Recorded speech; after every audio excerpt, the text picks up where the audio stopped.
Notice the sleek profile of this $100,000 car. Your immediate instinct is to assume the person behind the wheel is highly successful. Yet, when we admire a machine like this, we rarely think about the actual driver. We imagine ourselves in the driver's seat, assuming pedestrians would look at us with that exact same admiration. Society conditions us to broadcast our success through these visible signals. We purchase heavy gold jewelry and fund lavish six-figure weddings because those are universally recognized markers of status. This behavior defines what it means to be rich. Rich is a measure of current income that is actively and visibly converted into goods for the world to see. But spending money specifically to prove to others that you have money guarantees one mathematical outcome: you will have less of it. Being rich is entirely different from being wealthy. True wealth is the exact opposite of visible spending. It is the money kept in the bank, the cars not bought, and the jewelry left in the store. This diagram shows how personal pride cannibalizes financial security. Even with high income, subtracting a massive portion for ego leaves a tiny sliver of savings. To increase wealth, shrink that ego. The savings rate automatically expands. Wealth is the space between income and pride. Because genuine wealth consists of unspent assets, it is entirely invisible. We are surrounded by rich people displaying their purchases, but we cannot see the silent discipline of the wealthy. Without relatable, visible role models, our brains default to imitating the destructive spending habits of the rich. Quiet, disciplined saving offers zero immediate social validation. This urge for immediate validation stems from present bias, an evolutionary glitch that forces us to prioritize instant emotional rewards over future safety. To the brain, a 30-year retirement plan feels like a vague, abstract fiction.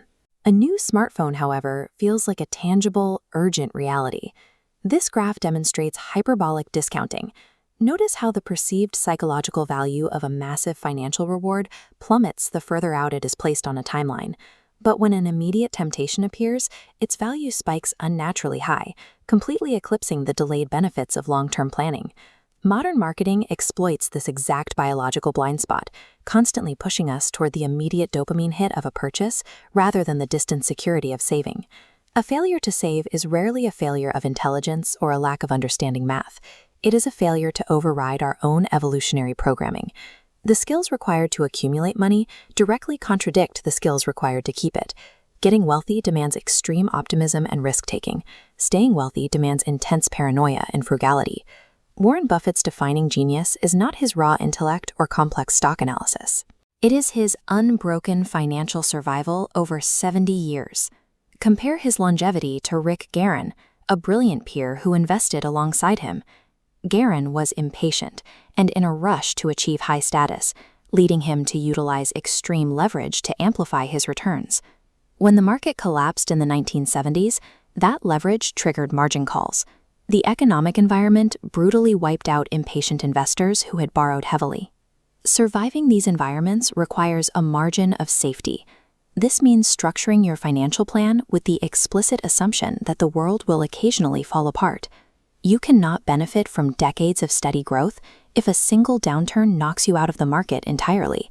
Strict avoidance of total ruin is the absolute prerequisite for compounding wealth. If wealth is meant to remain invisible and unspent in a bank account, what actual utility does it provide to the owner? It provides a profound sense of total autonomy. It affords you the mental clarity of an unhurried existence. The absolute highest dividend money can ever pay you is uncompromised control over your own time and your daily schedule. Untouched savings actively function as an invisible shield. They purchase immunity from toxic workplaces, sudden family emergencies, and unexpected economic downturns. True financial independence is never measured by the luxury goods you own. It is measured by the ability to wake up every single morning and declare total control over your day. Achieving this independence requires disconnecting from the financial anxiety around you. Stop absorbing stress from day traders, neighbors, or influencers who are playing an entirely different, high-stakes game. Manage your money so that you can sleep perfectly at night. Being consistently reasonable with your finances is far superior to trying to be coldly mathematically rational. The most profound thinkers in finance rely on extreme simplicity and behavioral discipline rather than complex forecasting formulas. They fundamentally understand the immense, unstoppable power of quiet, unseen long-term growth, compounding steadily over decades underground. Real wealth is a quiet, lifelong practice of ego management, played in a world where time is the ultimate currency.